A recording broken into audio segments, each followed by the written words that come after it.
So ito, bearing puller natin yung stick bearing dito. Ayan o, pansinin nyo. Pagka wala tayong ganito, hindi natin magagawa yung mga ganitong mga trabaho.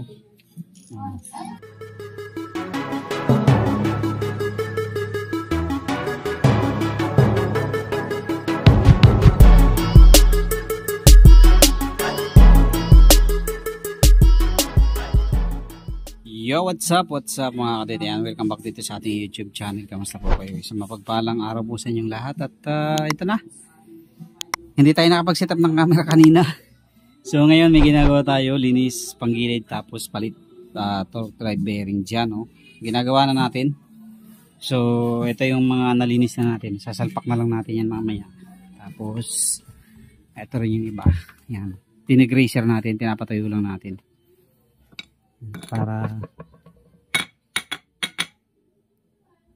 Para matuyo siya. Yan. Okay, tapos ito yung ginagawa natin ngayon. So bumili nga pala tayo ng bagong bearing puller. So ito yon. So pinuller natin. Ito yung mga parts kung napanood niyo dun sa mga ibang video natin last time. May mga bearing puller na tayo para hindi na tayo nahihirapan. Since kailangan rin naman natin yan. So ito, bearing puller natin yung stick bearing dito. Stick bearing tawag dito, di ba? Ayan o, pansinin nyo. Pagka wala tayong ganito, hindi natin magagawa yung mga ganitong mga trabaho. See? Di ba? Tapos, para matanggal, lulugan lang natin to.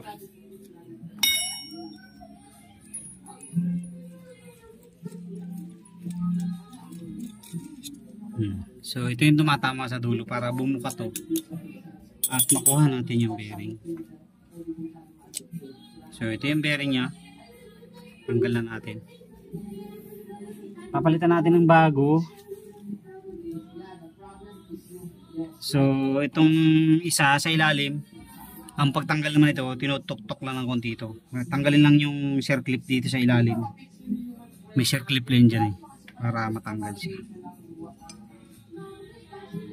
Ito na mga kadete, tatanggalan natin yung stick bearing. Itong bearing sa loob, hindi na namin tatanggalin kasi smooth na smooth pa naman.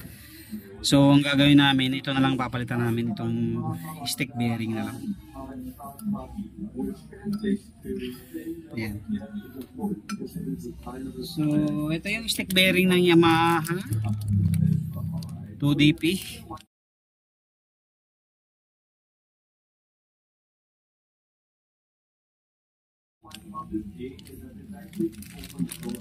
So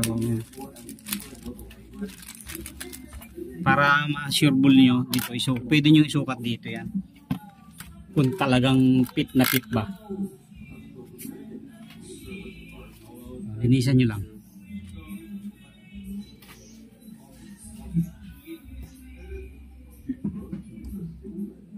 Ayan. Sakto-sakto siya. Para siyang nagkakaroon ng kunting kapit pagka pinasok doon.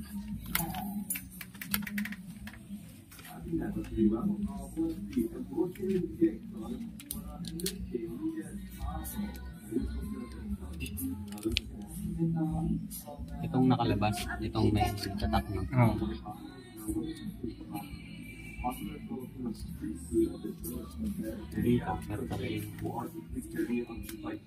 Ito ang ano sa loob.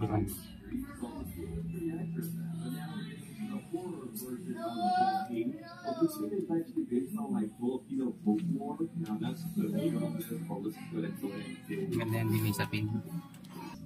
So, eto na mga kadete, kabit na natin. Hindi ko na pinakita yung pagpukpok kasi dinaan lang natin. So, gumamit tayo ng pangsapi na aluminum para hindi masira yung dulo ng bearing. Ayan o, ayos na. Okay, so simbolin na natin. So, sa pagtanggal, kailangan talaga may bearing puller. Sa pagkabit, madali lang. Sa pagtanggal lang ang problema. So, kailangan i-run talaga bearing puller. Okay. So, buuin na natin, tapos ikabit natin. Lagyan natin ng grasa muna yung loob ng Meron kasi ano to eh, stakan. Pusing!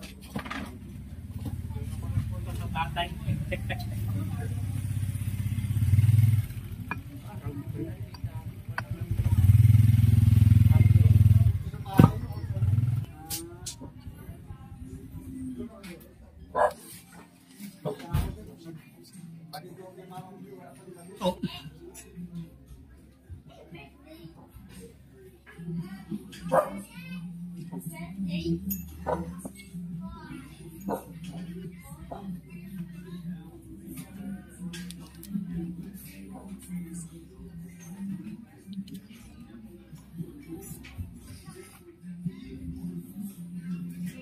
Ako eh, doon ako nagmula eh.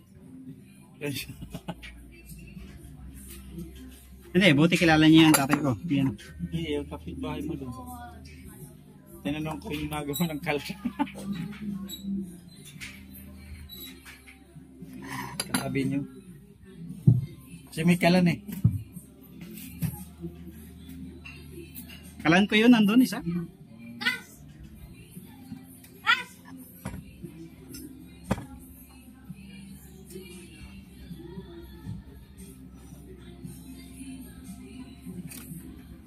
Yan, dapat may kukuha ng driver ng jeep. Hindi ko nga binigay doon sa isang taga Maragondon, taga Pasinaya. Hindi naman binalikan, sabi babalikan daw.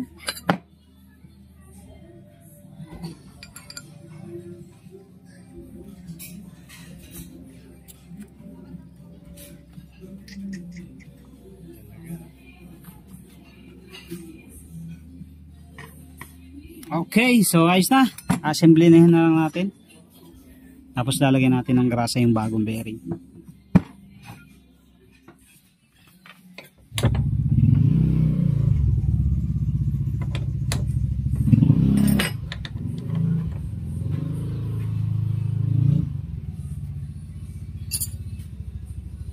Anong spring mo? Saan dito, no? Sisipat, kinabitan ko rin ito eh. Sipat, si Jopay. Kung nakadala dyan, 1-2. Hindi na dalawang isip ako. Huwag na. Huwag ka na mag-1 to. Nakasagas lalo. Tapos nakababa ka pa ng bola. Kaya nga. Kung may G's na sana, papalitan ko nga sana yung ngipin. Wala kang makita ng G's. Alam ko meron ka dyan ha. Yan natin.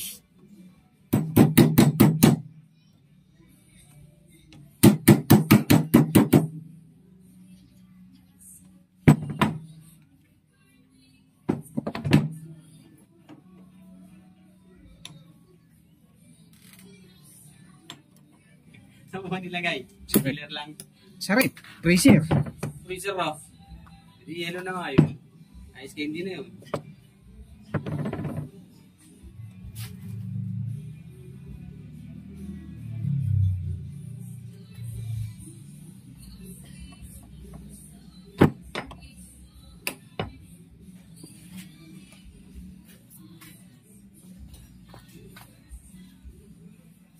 Uy, dito ka na naman. Ayaw mo na dun sa nanay mo?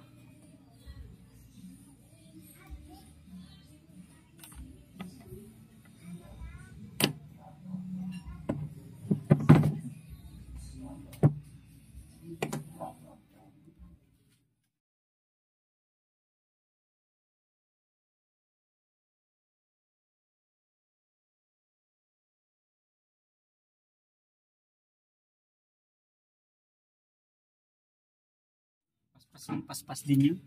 Wala, iwan siya ng ano, tooling rights namin. Naiwan siya. Kaya nga ngayong December mga tatagitin. Hindi, ngayon may baywang na kasi yung ano niya. May baywang na kasi yung puli niya.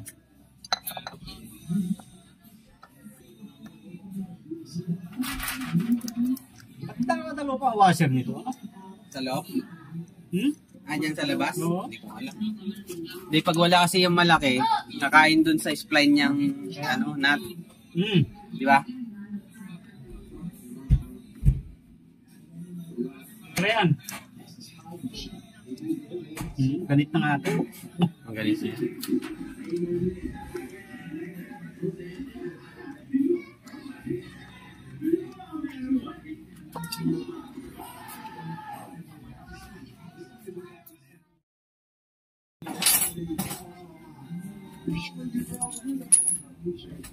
Nasa Italy.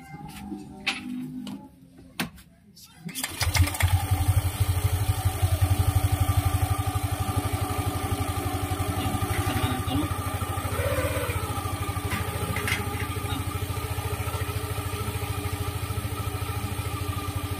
May tunog talaga yung gawa ng nakabukas eh.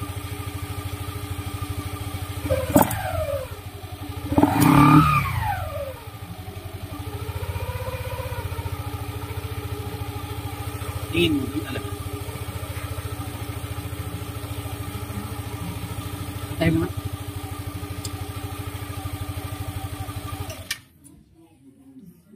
Palit ng bearing eh.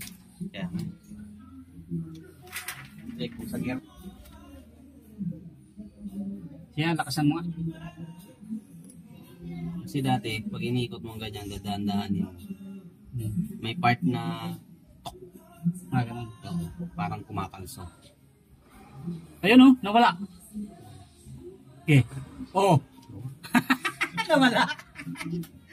Nawala nga.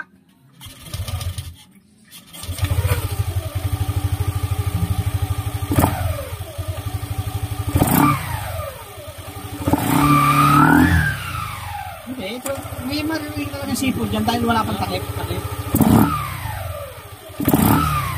Ano yung cracking sound? Tingnan mo nga kanina yung kanina yung iniikot Iniikot natin. natin. Ang lakas ng ingay nung napalitan natin. Oo.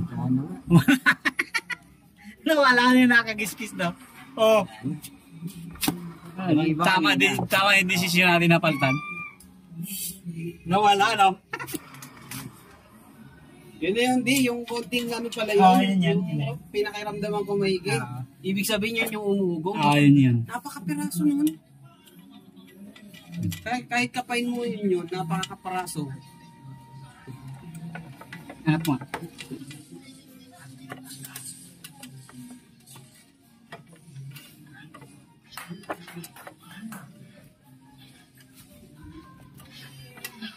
Okay, so nakatapos na tayo, kaduit. Yun, testing nga ulit.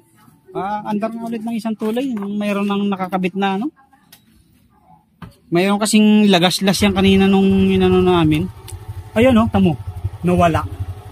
Yung kagaskas diyan sa ano niya, ang lakas kanina. Hindi ko lang na-videoan eh kasi tatamad na sana ako mag-vlog. Kaya lang nung sinabi niya kasi napapalitan namin ng torque drive bearing. So naisipan ko i-video na rin. So tumahimik na siya. Nawala yung wagis-wis nung tunog dyan sa likod. Okay, so yun lang. Nagpalit lang tayo ng torque drive bearing, then naglinis tayo ng panggilid. Thank you very much. Kaway naman ng isa dyan, oh.